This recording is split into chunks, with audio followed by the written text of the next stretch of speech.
नमस्कार। एक बार फिर से स्वागत है आप सभी का वेदांशी विहान चैनल पर और मैं हूं मृणालिनी। जैसा मैंने पहले भी बताया है कि अभी ये इंडियन रिवर सीरीज चल रही है और अभी पिछले वीडियोस में हमने पढ़ा हिमालयन रिवर्स को। आज बारी है पेनिनसुलर रिवर्स यानी प्रायद्वीपीय नदियों की। हमारे सामने दो तरीके की नदियों के नाम लिखे हुए हैं। पहला, the major west flowing rivers of peninsular India. दूसरा, the major east flowing rivers of peninsular India. इस पे बात करने के पहले ये मैप है, इसमें हम देख लेते हैं कि हिमालयन रिवर्स क्या होती हैं और पेनिनसुलर रिवर्स क्या होती हैं। हम जानते हैं कि ये भारत का जो ऊपरी हिस्सा है, यहाँ पर पूरी हिमालयन रेंज है और यहाँ से मुख्यतः 3 नदियाँ निकलती हैं। पहली कौन सी? इंडस, और बाकी ये नदियाँ इसकी सहायक नदियाँ हैं। दूसरी गंगा, गंगा नदी की भी सहायक नदियाँ यहाँ बनी हुई हैं। और तीसरी ब्रह्मपुत्र, वो भी यहाँ चाइना या तिब्बत गई है, वहाँ से ब्रह्मपुत्र निकलती है। और ब्रह्मपुत्र की भी कई सारी सहायक नदियाँ हैं। ये सारी नदियाँ कहाँ से निकल रही हैं? हिमालय से। हिमालय में जो ग्लेशियर्स हैं वो पिघलते हैं तो वहाँ से ये नदियाँ निकलती हैं, इसलिए इन्हें हिमालयन रिवर्स कहते हैं। और अब आते हैं भारत के निचले हिस्से की तरफ। तो यहाँ पे हम देख पा रहे हैं कैसा शेप है मैप का। ये देखिए, इधर भी पानी है, अरेबियन सी, नीचे इंडियन ओशन और इधर बे ऑफ बंगाल। और अगर आप मेरी ज्योग्राफी वाली सीरीज लगातार फॉलो कर रहे होंगे तो आपने अच्छे से ये समझ लिया होगा कि पेनिनसुला किसे कहते हैं या प्रायद्वीप किसे कहते हैं। जी हाँ, बिल्कुल सही। जमीन का कोई बड़ा हिस्सा जब तीन तरफ पानी से घिरा होता है तो उसे हम पेनिनसुलर या प्रायद्वीप कहते हैं। तो ये प्रायद्वीपीय भारत है और यहाँ बहने वाली नदियों को हम प्रायद्वीपीय नदियाँ या पेनिनसुलर रिवर्स कहते हैं। तो पिछले वीडियोस में हमने हिमालयन रिवर्स को पढ़ा, जिसमें mainly Indus river system, Ganga river system और ब्रह्मपुत्र रिवर सिस्टम पढ़ा था। आज के भाग में हम पेनिनसुलर रिवर्स को पढ़ेंगे। इन्हें भी दो भाग में बांटते हैं। पहली वो पेनिनसुलर रिवर्स जो वेस्ट यानी इधर अरब सागर की तरफ बहती हैं और अरब सागर में मिल जाती हैं। दूसरी जो ईस्ट की तरफ बहती हैं यानी ईस्ट की तरफ, पूरब दिशा की तरफ बहते हुए बंगाल की खाड़ी में मिल जाती हैं। तो आज के वीडियो में हम कवर करेंगे उन नदियों को जो वेस्ट की तरफ यानी पश्चिम दिशा की तरफ बहती हैं और अरब सागर में मिलती हैं। ये नदियां कौन सी हैं? पहली नर्मदा रिवर, तापी जिसे ताप्ती नदी भी कहते हैं, माही नदी और लूनी नदी। और बाकी बची हुई वो पेनिनसुलर रिवर्स जो ईस्ट की तरफ बहती हैं उन्हें हम नेक्स्ट वीडियो में कवर करेंगे। तो अभी मेरे ख्याल से इतना तो क्लियर हो गया होगा कि हिमालयन रिवर्स किसे कहते हैं और दूसरा पेनिनसुलर रिवर्स कौन कौन सी हैं और इन्हें क्यों पेनिनसुलर रिवर्स कहते हैं।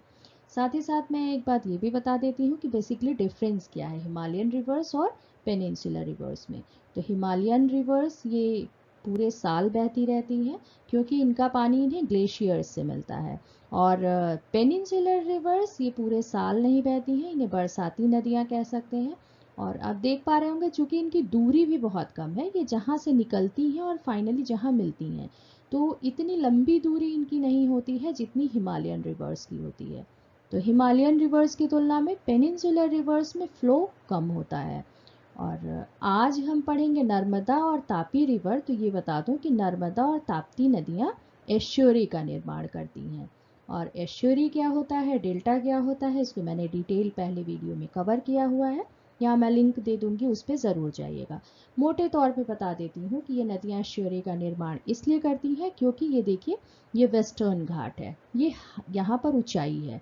यहाँ से जब ये अरब सागर में गिरती हैं तो यहाँ पे ढाल बहुत तेज होता है, तो एकदम से आके गिर जाती हैं। दूसरा कारण क्या होता है कि ये नदियों की लंबाई छोटी है, तो ये अपने साथ अवसाद बहुत बड़ी मात्रा में नहीं लाती हैं, और जो लाती भी हैं वो ढलान तेज होने के कारण एकदम से समुद्र में मिल जाता है। तो यहाँ पे एस्च्युरी का निर्माण होता है। तो ये तो मोटी बातें हमने जान ली अरब सागर में मिलने वाली पेनिनसुलर नदियों के बारे में। अब एक एक नदी को थोड़ा डिटेल स्टडी कर लेते हैं। अब देखिए, अभी आपकी सुविधा के लिए मैंने ब्लैंक मैप पे यहाँ पे नदियाँ और उनका जो ओरिजिन प्लेस है उसको मार्क कर दिया है। प्लीज़ एक बार फिर से मैं जो बोल रही हूँ उसे ध्यान से सुनिएगा तो सब कुछ क्लियर हो जाएगा। सबसे पहले बात करते हैं नर्मदा नदी की। तो नर्मदा नदी मध्य प्रदेश के अमरकंटक से निकलती है और पश्चिम दिशा की ओर बहते हुए कितना डिस्टेंस कवर करते हुए 1312 किलोमीटर की दूरी तय करते हुए खंभात की खाड़ी में अरब सागर में मिल जाती हैं। अब यहाँ पे ये विंध्य रेंजेस लिखे हुए हैं और यहाँ सतपुड़ा। तो ये जो एरिया आप देख पा रहे हैं ये किसका एरिया है? मध्य प्रदेश का। मध्य प्रदेश में यहाँ पर है विंध्य रेंजेस या विंध्याचल की पहाड़ियाँ और नीचे है सतपुड़ा की पहाड़ियाँ। और यहाँ पर आता है ये भी मध्य प्रदेश और छत्तीसगढ़ के बॉर्डर पे ही ये पूरा अमरकंटक की पहाड़ियाँ आती हैं। तो अमरकंटक की पहाड़ियों से निकलते हुए नर्मदा नदी यहाँ विंध्य रेंजेस और सतपुड़ा की पहाड़ियों के बीच से बहते हुए अरब सागर में मिल जाती हैं। एक बात यहाँ एक और बता देती हूँ, ज़रूरी बात है, इसे ज़रूर ध्यान से सुनिएगा कि ये रिफ्ट वैली से होते हुए बहती हैं। अब सवाल आता है कि ये रिफ्ट वैली या भ्रंश घाटी क्या है? तो बड़ी ही चलती फिरती भाषा में अगर मैं बताऊं तो ये भ्रंश घाटी या दरार घाटियां तब बनती हैं जब पृथ्वी की सतह के नीचे जो टेक्टोनिक प्लेट्स होती हैं वो अलग होने लगती हैं, अलग हो जाती हैं, यानी विपरीत दिशाओं में एक दूसरे से दूर चली जाती हैं। जैसे ये विंध्य रेंज और सतपुड़ा रेंज, जब ये एक दूसरे से, इनके नीचे की टेक्टोनिक प्लेट एक दूसरे से दूर गई होगी तो यहाँ बीच में खाली जगह हो गई, तो यहाँ पे अक्सर नदियाँ और झीलें बन जाती हैं। तो ऐसी ही घाटी से होते हुए नर्मदा नदी बहती है। नर्मदा नदी के साथ साथ ताप्ती नदी भी इसी रिफ्ट वैली या भ्रंश घाटी से बहती हैं। और भ्रंश घाटी की बात चल रही है तो सबसे बड़ी भ्रंश घाटी की बात करें तो जो अफ्रीका में अभी बन रही है, the great rift valley, eastern Africa में बन रही है। अब यहाँ पर आप अफ्रीका का मैप देख पा रहे हैं कि कैसे अफ्रीका दो टुकड़ों में टूटता हुआ दिखाई दे रहा है। तो ये जो बीच में दरार है ये टेक्टोनिक प्लेट्स के खिसकने के कारण है, इसे ही रिफ्ट वैली कहते हैं। और अब फिर वापस आ जाते हैं अपनी नर्मदा नदी पर।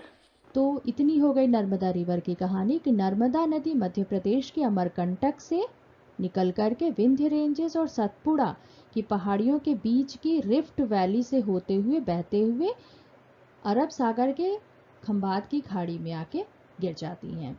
और नर्मदा नदी मध्य प्रदेश की सबसे बड़ी नदी है, इसे मध्य प्रदेश की जीवन रेखा कहा जाता है। और नर्मदा नदी की सहायक नदियां हैं ओरसंग, तवा और शेर। ये देखिए एक ब्लैंक मैप भी मैंने रखा है, ये बीच का एरिया देख पा रहे हैं, ये मध्य प्रदेश है। और मध्य प्रदेश में यहाँ पे अमरकंटक, यहाँ से नर्मदा नदी निकलती है, यहाँ से होते हुए ऊपर विंध्य पर्वत है, नीचे सतपुड़ा की पहाड़ियाँ हैं, बीच की रिफ्ट वैली से होते हुए खंभात की खाड़ी यानी अरब सागर में मिल गई। तो नर्मदा नदी के साथ ही साथ अमरकंटक से एक और नदी निकलती है, अगर आपको गंगा रिवर सिस्टम याद हो तो। जी हाँ, बिल्कुल सही बताया आपने, सोन नदी। सोन नदी भी अमरकंटक से निकलते हुए इसी भ्रंश घाटी से आगे बढ़ती हैं और गंगा नदी में मिल जाती हैं, जो गंगा नदी की सहायक नदी कहलाती हैं। देखिए यहाँ पे मैंने तो अपने हिसाब से बहुत क्लियर चीज़ें लिखने की कोशिश की है, पर मुझे लगा कि कोई आपको कन्फ्यूजन ना हो, इसलिए मैंने एक ब्लैंक मैप भी रखा हुआ है, जिससे बीच बीच में मैं आपको ब्लैंक मैप में लोकेशन दिखाती रहूँगी। और अब बात करें ताप्ती नदी की, तो ये मध्य प्रदेश के बैतूल जिले के पास सतपुड़ा की पहाड़ियों से निकल करके मध्य प्रदेश, महाराष्ट्र और गुजरात होते हुए अरब सागर में मिल जाती हैं। और ताप्ती नदी को हमने बता ही दिया कि ये भी इसी रिफ्ट वैली से होते हुए बहती हैं। और ताप्ती नदी भी एस्चुअरी का ही निर्माण करती है। अरब सागर में मिलने से पहले अपने उद्गम स्थल से लेकर के अरब सागर में मिलने तक ये 724 किलोमीटर की यात्रा तय करती हैं। और अब बात करते हैं माही नदी की। माही नदी का उद्गम स्थल भी मध्य प्रदेश के धार जिले के पास विंध्याचल पर्वत श्रेणी से होता है और ये मध्य प्रदेश, राजस्थान, गुजरात होते हुए आगे बढ़ती हैं और खंभात की खाड़ी में गिर जाती हैं। ये देखिए मध्य प्रदेश, राजस्थान और गुजरात। और माही नदी के बारे में एक खास बात यह है कि ये भारत की एकमात्र ऐसी नदी है जो कर्क रेखा को 2 बार काटती है। अब आप जरा सोच के बताइए कि भारत के किन किन स्टेट से कर्क रेखा होकर के गुजरती है? जी हाँ, ट्रॉपिक ऑफ कैंसर। चलिए मैं ही बता देती हूँ, ये कुल 8 8 स्टेट्स हैं भारत के जहां से होकर के ट्रॉपिक ऑफ कैंसर यानी कर्क रेखा गुजरती है। वो कौन कौन से हैं?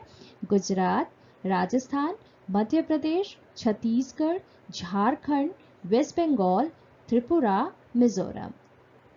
इन सभी से होकर के कर्क रेखा यानी ट्रॉपिक ऑफ कैंसर गुजरती है। और माही नदी भारत की एकमात्र ऐसी नदी है जो कर्क रेखा को 2 बार काटती है। और अब सबसे अंत में हम बात करते हैं वेस्ट की तरफ बहने वाली पेनिनसुलर रिवर्स में लूनी रिवर यानी लूनी नदी की। पर लूनी नदी के बारे में बात करने से पहले थोड़ा सा हम फिजिकल मैप देख लेते हैं इधर का। तो ये हम जान रहे हैं ये एरिया है राजस्थान का, नीचे आता है गुजरात स्टेट, और राजस्थान का ये पूरा एरिया थार डिजर्ट आता है, थोड़ा सा गुजरात में भी थार डिजर्ट का एरिया आता है। और यहाँ पे मैंने मार्क किया हुआ है ये अरावली पहाड़ियाँ हैं। तो हमने थार डिजर्ट देख लिया, ये अरावली पहाड़ियाँ हो गई। और यहाँ पे मैंने जो एरो बनाया हुआ है गुजरात में, इस इलाके को रन ऑफ कच्छ या कच्छ का रन बोलते हैं। तो इतना हमने समझ लिया। अभी पिछली नदियाँ जो हमने देखा, यहाँ पे देखिए मैंने मार्क किया हुआ है, ये मध्य प्रदेश वाला इलाका है और ये विंध्य रेंजेस हैं, यहाँ से निकली थी। पर लूनी नदी कहाँ से निकल रही है? राजस्थान के अजमेर के निकट अरावली पहाड़ियों के पास नाग पहाड़ से निकलती हैं। और राजस्थान से होते हुए ये गुजरात के कच्छ के रन में प्रवेश करती हैं और यहीं पर विलुप्त हो जाती हैं, मतलब गायब हो जाती हैं। तो बस यहाँ से लेकर के यहाँ तक की इनकी जर्नी है। और लूनी नदी की 2 खास बातें हैं।